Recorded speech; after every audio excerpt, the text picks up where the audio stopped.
তুমুল টান চ্যানেলের নিবেদন ভুল্ডু দ্য গ্রেট। ভুল্ডু সব জানে, ভুল্ডু সব পারে, মুশকিল একটাই, ভুল্ডু যেটা বানাতে চায় সেটা অন্য কিছু হয়ে যায়। আজ গল্প 6। একটা কিছু বানাতে গিয়ে অন্য কিছু বানিয়ে ফেলার বদভ্যাসটা থেকে রেহাই পাওয়া যাচ্ছিল না কিছুতেই। তবে বুদ্ধি খাটিয়ে বিশেষ কিছু ব্যবস্থা না করলে অবস্থা আরও গুরুতর হয়ে যেত। প্রথম রান্নাবান্না করতে গেলেও ভোগান্তির অন্ত ছিল না। হামেশাই একটা রান্না করতে গেলে অন্যটা হয়ে যায়। খাওয়া দাওয়া বন্ধ হয়ে যাওয়ার উপক্রম হয়েছিল। অনেক চেষ্টা চরিত্র আর পরীক্ষা নিরীক্ষা করার পর ভুল্ডু দেখেছে কি কি জিনিস বানাতে গেলে তার প্রিয় ও প্রয়োজনীয় খাবারগুলো তৈরি হয়ে যায়। এটা করতে অনেক দিন লেগে গেছে এবং সমাধানটা বেশ কাজের হয়েছে। মুশকিল হলো, সে যখন নতুন একটা কিছু বানাতে চায় সেটা অন্য একটা কিছু হয়ে যাবেই। কি বানাতে গেলে কি হয় সেটা জানা থাকলে বিশেষ অসুবিধে ভোগ করতে হয় না তাকে। কিন্তু সে তো আর সবসময় একই জিনিস বানাতে পারে না। নতুন নতুন জিনিস তাকে তৈরি করতেই হয়।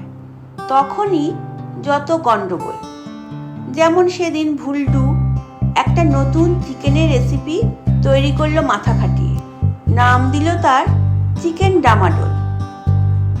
500 গ্রাম কারিকার চিকেন নিয়ে একটা বড় পাত্রে নুন, হলুদ, দুধ, দই, মাখন, কাশ্মীরি লঙ্কার গুঁড়ো, আদা, পেঁয়াজ, রসুন বাটা, পাতিলেবু, ঘি, লবঙ্গ, এলাচ, দারচিনি, জিরে, ধনে গুঁড়ো যাবতীয় মশলাপাতি ভালো করে মেখে নিল।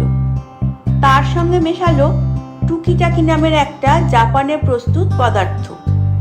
এই বস্তুটা সম্পূর্ণ তার নিজের তৈরি হলেও যেহেতু সেটা সে জাপানে গিয়ে বানিয়েছিল তাই জাপানে প্রস্তুত বলা হচ্ছে।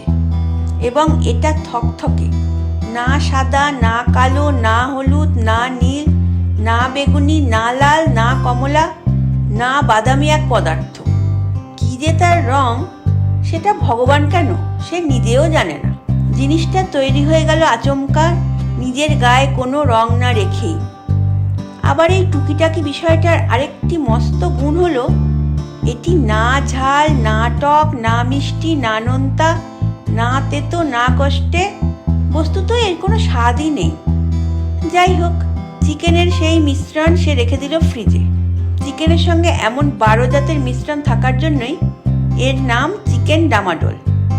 অন্তত 10 ঘন্টা ম্যারিনেট করার পর একটা বড় মাপের ফ্রাইং প্যানে খানিকটা ভাজাভুজি করলো আরও 1 গাদা তেল, ঘি ও মশলা বাটা মাখিয়ে।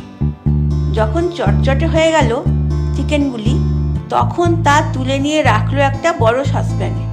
দিল তাতে 4 কাপ জল আর 3 কাপ কমলা লেবুর রস। তারপর তার ঢাকা দিয়ে অল্প আঁচে বসিয়ে রাখার কথা ঘন্টাখানেক। সেইটা করে সে একটু অন্য কাজ সেরে বসলো এসে রান্নাঘরে একটা বই নিয়ে। হোক চিকেন ডামাডোল, আরও মিনিট 10 লাগবে। তন্ময় হয়ে পড়ছিল বইটা। হঠাৎ বিশুদ্ধ একটা না কোকড়কো মুরগির ডাক শুনে সে চমকে উঠল। মুরগিরা সকালে ডাকে, এই দুপুরবেলা ডাকছে কোথায়? ডাকটা গ্যাস ওভেনের দিক থেকে আসছিল বলে সে উঠে দেখতে গেল। গিয়ে দেখে সসপ্যানে যেখানে চিকেন ডামাডোল রান্না হচ্ছিল সেটা হয়ে গেছে, কিন্তু চিকেন ডামাডোল না হয়ে সেটা একটা জ্যান্ত মুরগি হয়ে বসে আছে। সে গিয়ে উঁকি মারলে পর মুরগিটা ডাক বন্ধ করে ডানা ঝাপটাতে ঝাপটাতে কড়াই থেকে বাইরে বেরিয়ে এসে বসলো গিয়ে সিঙ্কের ওপর। এই মুরগি নিয়ে সে এবার কি করে? রান্না করছিল চিকেন ডামাডোল, মুরগি হয়ে গেল কি করে? হ্যাঁ, এটা সত্যি কথা যে মাংসটা ছিল চিকেনের আর সঙ্গে ছিল যথেষ্ট মশলাও, কিন্তু সেসব গ্যাস ওভেনের ওপর চাপিয়ে রান্না করলে সেটা কি জ্যান্ত মুরগি হয়ে যেতে পারে? নিজের হাতে চিকেন ডামাডোল তৈরির সমস্ত উপকরণ মিশিয়েছিল। ফ্রিজে রেখে ম্যারিনেট করে নিয়েছিল। জ্যান্ত মুরগি তৈরি হওয়ার কোনো সম্ভাবনাই ছিল না, অথচ তৈরি হয়ে গেল। চিকেন ডামারোলের চেহারা অবশ্যই এইরকম একটা নিখুঁত জ্যান্ত মুরগির মতো হবে না কিছুতেই। তাই চিকেন ডামারোল ভেবে জ্যান্ত মুরগিটাকে চেখে দেখার বা খাওয়ার কোনো প্রশ্নই উঠতে পারে না। যাকগে, জ্যান্ত একটা মুরগি যখন তৈরি করে ফেলেছে সে, তখন সেটাকে পুষতেই হবে। কিন্তু জ্যান্ত একটা মুরগি ফ্লাস্ক বাড়ির ভেতরে পুষতে গিয়ে তার নাজেহাল অবস্থা। মুরগিটা সারা দিন কুঁকো করে ডাকে, আর এঘরে ওঘরে বাড়ির তেতলায় ও দোতলায় দৌড়দৌড়ি করে ঘুরে বেড়ায়। এমনকি তার কারখানা ঘরে গিয়েও হানা দিয়ে যত্রতত্র বেয়াক্কেলে দাপাদাপি ঝাপাঝাপি করে বেড়ায়। রান্নাঘরে ঢুকে সব কিছুই ঠোঁট দিয়ে টুকরে টুকরে খেতে থাকে। তাছাড়া ঘরদোর যখন তখন নোংরা করে ফেলে। রোজ রাত 12টা বাজলেই মুরগিটা হঠাৎই মিহি গলায় হারিকুড়ি হাহাকার হারিকুড়ি হাহাকার বলে জাপানি ভাষায় হাহাকার করতে থাকে। মুরগির এমন আচরণ দেখে ভুল্ডু তাজ্জব হয়ে গেল। অনেক কষ্টে পরদিন তাকে পাকড়াও করে তার মধ্যে ছোটোখাটো নানা রকম অস্ত্রোপচার চালিয়ে নেড়ে ঘেটে অনেক কিছু উল্টে পাল্টে ঠিকঠাক করে দিয়ে ভাবলো এবার বুঝি আর সে ওই রকম চেঁচামেচি করবে না। তার ধারণা ভুল প্রমাণ করে সেদিন রাত 12টার সময় মুরগিটা কেবলমাত্র হারিকুড়ি হাহাকার বলেই থামলো না, তার সঙ্গে মিলিয়ে অন্য আরও কয়েকটি লাইন জুড়ে দিব্যি একখানা ছড়া বানিয়ে বারবার আওড়াতে লাগলো। হাঁড়িকুড়ি হাহাকার, কুলকুচি ছাড়খাড়, কাটাকাটি মার মার, কাচাকুচি বারবার।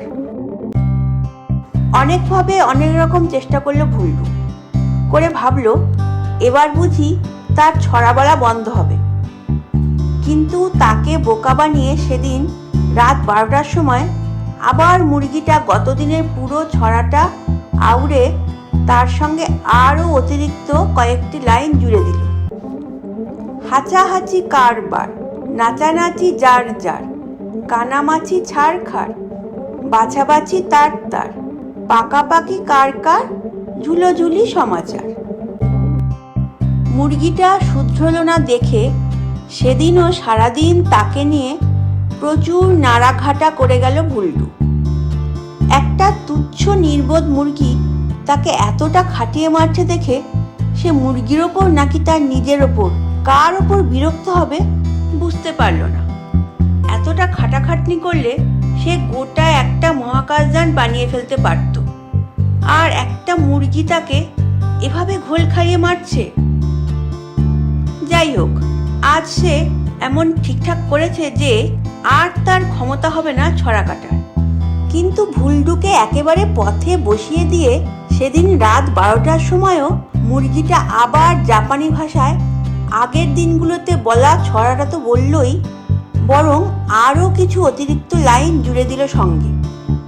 বাবা কাকা কার কার, চাচা ছোলা চার ধার, হামাগুড়ি মারবার, মিছিমিছি দরকার, কানামাছি কোথাকার, কিচিমিচি কদাকার, হাতাহাতি সরকার, রাতারাতি খাল পার, বাঘা বাঘা অবতার, টানাটানি হাহাকার। মুরগিটার স্বভাব পাল্টানো গেল না কিছুতেই। প্রত্যেক দিন রাত 12টার সময় জাপানি ভাষায় ছড়া কাটতে শুরু করে দেয় সে। যত তাকে শোধরানোর চেষ্টা করা হয় তত তার ছড়াটা লম্বা হয়ে যেতে থাকে এবং ছড়া বলার উদ্যম ও উৎসাহ ক্রমাগত বেড়েই চলে। ভুল্ডুর মতো প্রতিভারও একটা তুচ্ছ মুরগির পাল্লায় পড়ে হাল ছেড়ে দেওয়ার মতো অবস্থা। প্রথম দিকে মিহি গলা ছিল মুরগিটার, এখন তার স্বর পাল্টে গেছে। বেশ হেঁড়ে গলায় ওই জাপানি ভাষার ছড়াটা আওড়াতে থাকে এমন চিৎকার করে ঘণ্টাখানেক সময় ধরে যে ধারে কাছে টেকা দায়। অতিষ্ঠ হয়ে ভুল্ডু একবার ভাবল মুরগিটাকে কোনো ডাক্তারের কাছে নিয়ে যাবে কিনা। কিন্তু দুটো আপত্তি ছিল তাতে।